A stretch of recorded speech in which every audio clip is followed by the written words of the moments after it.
নাগরিককে গুম করতে পারে, খুন করতে পারে, ওই সংবিধান আমরা রাখবো না। যদিও রাজবাড়ী ভালো মানুষের এলাকা, রাজবাড়ী সবসময় বঞ্চিত। আপনাদের একটা ভালো হাসপাতাল নাই।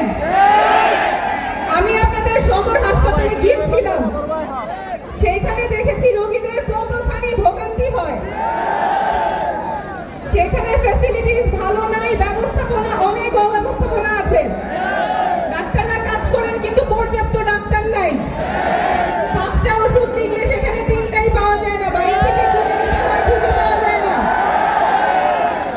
সরকারি হাসপাতালে টেস্ট অল্প সময় করা যায়, দুপুরের পর আর টেস্ট করা যায় না, বাইরে থেকে করতে হয়। কিছু হলেই যাইতে হয় ফরিদপুর। কারো যদি স্ট্রোক হয়, হার্ট অ্যাটাক হয়, অ্যাক্সিডেন্ট করে, এইখানে চিকিৎসা নাই। চিকিৎসা করতে ঘন্টার পর ঘন্টা দূরে যেতে হয়, রাস্তাতেই মানুষ মারা যায়। এই আমাদের 54 বছরের বাংলাদেশে এই স্বাস্থ্য ব্যবস্থা আমরা চাই না। জরুরি চিকিৎসা মানুষের যখন প্রয়োজন তখনই শুরু হবে, হাসপাতাল পর্যন্ত অপেক্ষা করতে হবে না। অ্যাম্বুলেন্সেই যাতে জরুরি চিকিৎসা শুরু হয় সেই ব্যবস্থা আমাদের করা প্রয়োজন, সরকারিভাবে করা প্রয়োজন, যাতে যার যখন হার্ট অ্যাটাক হবে সে অ্যাম্বুলেন্সেই চিকিৎসা করতে করতে হাসপাতালে যাবে।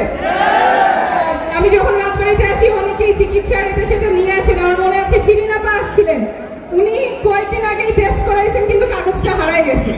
তো ওনার ওই কাগজ আবার খুঁজে বের করতে হবে, খুঁজে আর পাবেন না, তখন আবার টাকা খরচ করে আবার পরীক্ষাগুলি করাইতে হয়, ডাক্তারের কাছে যাইতে হয়, তখন দেখা যায় চিকিৎসা ভালো হয় না, কারণ তথ্য তো নাই, কাগজ নাই, কাগজ হারাই গেছে।